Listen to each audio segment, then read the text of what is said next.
Hello guys, Sharmishtha કિચનમાં તમારું હાર્દિક સ્વાગત છે. Welcome back. તો જો મેં શર્મિષ્ઠા કિચનનું નામ બદલીને શર્મિષ્ઠા હેત લાઈફ કર્યું છે. હેત એટલે મારો બાબો છે. હવે આ ચેનલ પર હું કુકિંગ વિડીયો તો અપલોડ કરવાની જ છું અને સાથે સાથે મારા બાબાને લગતા, હેતને લગતા વિડીયો પણ હું અપલોડ કરીશ.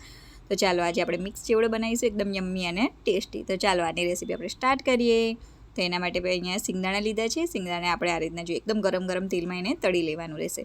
જો તમારે હેલ્ધી વર્ઝન રીતના ખાવું હોય તો પછી તમારે સિંગદાણાની અંદર શેકીને નાખવાના રહેશે. જે પ્રમાણેની ક્વોન્ટિટી જેટલું તમારે બનાવવાનું હોય છે એવડો એ રીતના તમારે ક્વોન્ટિટી લેવાની રહેશે.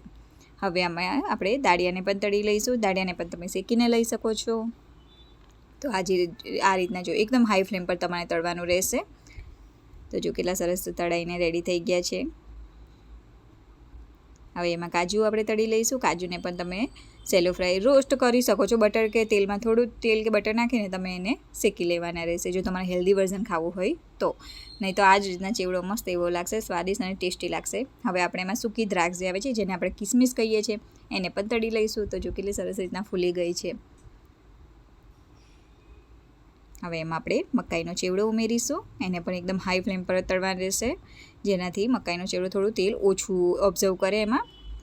અને આ રીતના જો કેટલો સરસ ફૂલી ગયો છે. તો આ રીતના આપણે બાકીનો બીજો પણ મકાઈનો ચેવડાને તળી લઈશું. એકદમ ટેસ્ટી અને યમ્મી બનશે. હવે થોડું મમરાને આપણે તળી લઈશું. જો આ રીતના બહુ વધારે પડતા નહીં તળવાના, શેકવાના નહીં રહી. 1 થી 2 મિનિટ જેવું તમારે શેકી લેવાના રહેશે. જો હાઈ ફ્લેમ હશે તો 60 સેકન્ડથી 70 સેકન્ડ જેવું તમારે એને તળવાના રહેશે. હવે આપણે લીમડીના પાન તળી લઈશું એમાં. આ રીતના જો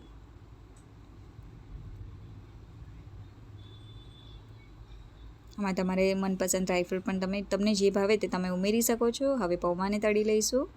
તો જો પૌવા પણ કેટલા મસ્ત ફૂલીને તૈયાર થઈ ગયા છે. એકદમ નાયલોન પૌવા આવે છે તે પણ તમે લઈ શકો છો. તો જો તો પૌવા પણ આપણે તળીને ઉમેરી દીધા છે. હવે આપણે એમાં એક પેસ્ટ ઉમેરીશું. એકદમ ડ્રાય પાવડર ઉમેરીશું. એના માટે ખાંડ લીધી છે. થોડું મીઠું ઉમેરીશું. લાલ મરચું ઉમેરીશું. જો મેં અહીંયા કશ્મીરી લાલ મરચું લીધું હોય, તમને તીખાશ ભાવતી હોય એ પ્રમાણે તમે મરચું લઈ શકો છો. થોડી હળદર ઉમેરીશું. ચાટ મસાલો ઉમેરી દઈશું. એમાં આપણે ડ્રાય મેંગો પાવડર પણ તમે ઉમેરી શકો છો. અહીંયા મેં અડધી ચમચી જેટલો ડ્રાય મેંગો પાવડર ઉમેર્યો છે. થોડા મળિયા ઉમેરી દઈશું. જો તમને તીખાશ વધારે ના ભાવે, બાળકો માટે બનાવતા હોય તો થોડું તીખાશ એવું ઓછું રાખવાનું રહેશે. મરી પાવડર એવું તમારે ઓછું નાખવાનું રહેશે. તો જો આ મસાલો આપણે એમાં ઉમેરી દઈશું. ગરમ હોય ત્યારે જ એમાં આપણે મસાલો ઉમેરવાનો રહેશે. જો આ રીતના હવે મસ્ત એવું એને મિક્સ કરી લઈશું. સોરી ગાઈસ, મારી તબિયત એવું સારું નહોતું એટલા માટે હું વિડીયો એવું અપલોડ નથી કરતી. હવે થોડું સારું છે મારે હવે, એટલા માટે હું હવે વિડીયો કન્ટિન્યુ કરીશ. પણ હજુ પણ થોડું ડેઈલી તો હું નહીં મૂકી શકું. આવી રીતના 1-2 દિવસ છોડીને હું આ રીતના અપલોડ કરવાની ટ્રાય કરીશ. તો પ્લીઝ સપોર્ટ કરજો, મારી ચેનલને સબસ્ક્રાઈબ કરજો, શેર કરજો, લાઈક કરજો. તો જો આ રીતના સરસ રીતના મિક્સ કરી દેવાનું રહેશે.